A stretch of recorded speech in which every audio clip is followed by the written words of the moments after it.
फिलहाल तो राजस्थान में कांग्रेस की सरकार का संकट टला जो है नजर आ रहा है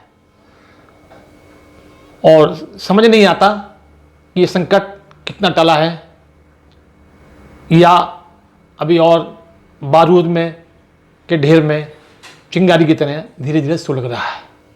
ये तो समय ही जो है बता पाएगा कि संकट टल गया है या अंदर चिंगारी अभी बाकी है। कांग्रेस और बीजेपी के दिग्गजों का मानना है कि ये संकट अभी कुछ समय के लिए थम गया है और पता नहीं कि ये संकट का ऊंट किस करवट बैठे।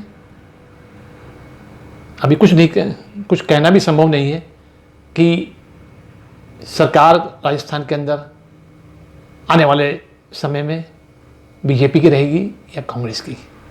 फिलहाल ये संकट कुछ समय के लिए टल गया है और इसके उठापटक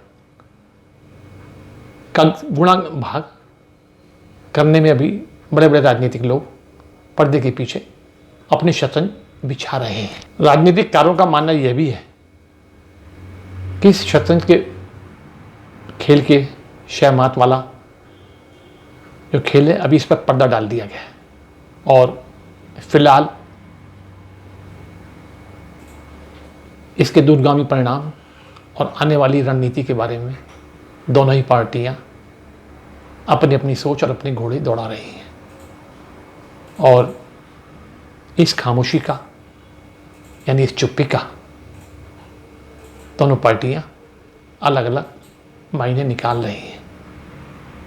ऊपरी तौर पर अशोक गहलोत के लिए कुछ राहत की सांसें जरूर हैं और इसी राहत की सांसों के लिए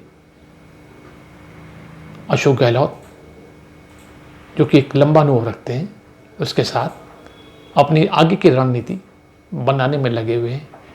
देखना है कि उनकी आगे की रणनीति कितनी सफल हो पाएगी, यह तो दूर की कौड़ी है।